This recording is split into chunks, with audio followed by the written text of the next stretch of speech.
ચાલો મિત્રો, વાયનેચા ફેમિલી વ્લોગમાં આપનું હાર્દિક સ્વાગત છે। આજે આપણે સરસ મજાની રેસીપી બનાવવાની છે મિત્રો, જે બાળકોને પણ ખૂબ જ મજા આવશે મિત્રો। તો ચાલો પૂરેપૂરી રેસીપી જોવા માટે તૈયાર થઈ જાઓ મિત્રો। જે આજની રેસીપીનું નામ છે કાળા તલની અને દેશી ઘીમાં સરસ મજાની લાડુળી તૈયાર કરવાની છે મિત્રો। તો ચાલો તેનું મટીરિયલ તમને બતાવી દઉં મિત્રો। સૌપ્રથમ આપણે સરસ મજાના કાળા તલ લીધેલા છે, તેમજ ગોળ લીધેલો છે અને દેશી ઘી પણ લીધેલું છે મિત્રો। તો ચાલો હવે સરસ રીતે આપણે આજે કાળા તલની લાડુળી તૈયાર કરશું મિત્રો।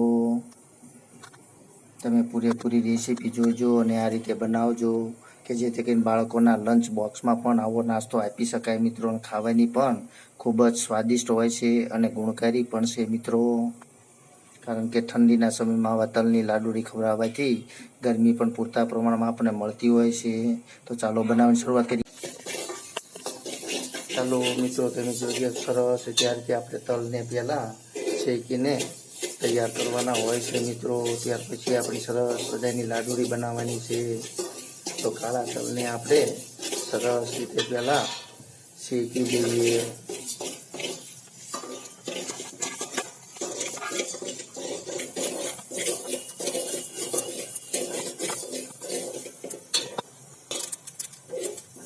આ રીતે આપણા તલ સરસ રીતે ફૂટી જાય એટલે આપણા તલ શેકાઈ જશે મિત્રો।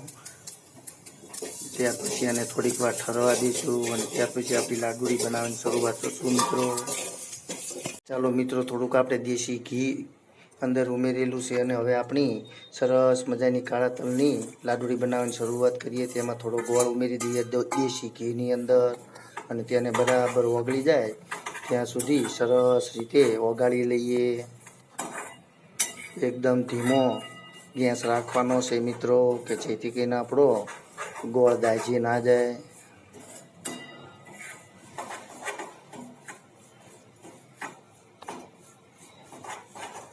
આ રીતે ગોળનો પાયો ઘીની અંદર જ લેવાનો છે, દેશી ઘીની અંદર। ત્યાર પછી આપણે શેકીને જે તૈયાર કરેલા છે તલ તે અંદર ઉમેરશું મિત્રો।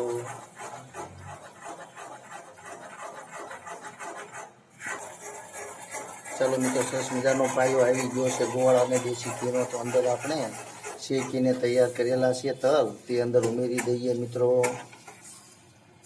આ રીતે આપણે સરસ મજાની કાળા તલની લાડુળી બનાવવાની છે મિત્રો।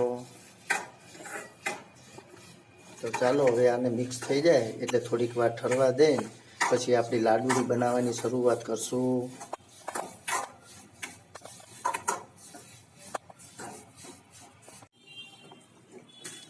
ચાલો મિત્રો, તો હવે આની અંદર થોડુંક આપણે ટોપરું પણ ઉમેરી દઈએ અને સરસ મજાની આપણી કાળા તલની લાડુળી તૈયાર કરવાની છે। તેની અંદર થોડુંક ટોપરું ઉમેરશો તો તેનો સ્વાદ ખૂબ જ સરસ મજાનો આવતો હોય છે મિત્રો।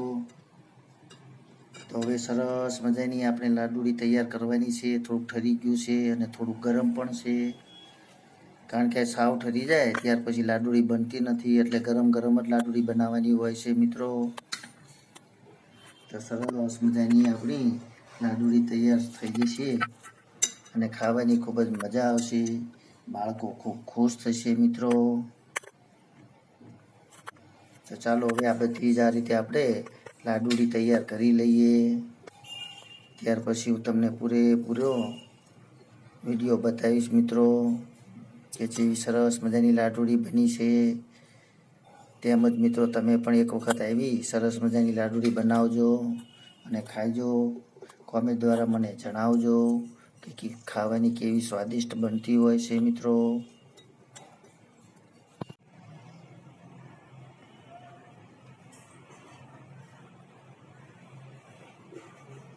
ચાલો મિત્રો, તમે જોઈ રહ્યા છો સરસ મજાની આપણી કાળા તલ અને ટોપરાની લાડુળી તૈયાર થઈ ગઈ છે। જોતાની સાથે જ મોઢામાં પાણી આવી જાય એવી સરસ મજાની લાડુળી તૈયાર છે મિત્રો। બાળકો પણ ખૂબ જ હોંશે હોંશે ખાય છે અને ખાવામાં પણ ખૂબ જ સ્વાદિષ્ટ હોય છે મિત્રો। તો તમે ચોક્કસથી એકવાર આવી લાડુળી બનાવજો મિત્રો, કારણ કે ખાવાની ખૂબ જ મજા આવતી હોય છે અને બાળકો પણ હોંશે હોંશે ખાય છે મિત્રો. મોટાઓને પણ ખૂબ જ ખાવામાં સ્વાદિષ્ટ લાગશે. તો તમે ચોક્કસથી આવી લાડુળી એકવાર બનાવજો મિત્રો. તમે જોઈ રહ્યા છો સરસ મજાની આપણી આ લાડુળી સ્વાદિષ્ટ એવી ખાવાની મજા આવે તેવી બની ગઈ છે. તો ચાલો મિત્રો, હવે તમે પણ આવી લાડુળી બનાવજો અને મને કોમેન્ટ દ્વારા જણાવજો કે ખાવાની ખરેખર કેવી મજા આવે છે મિત્રો.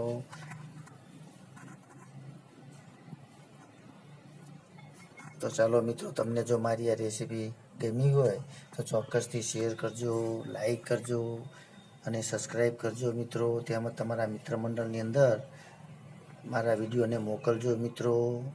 જય યોગેશ્વર ભગવાન, જય માતાજી.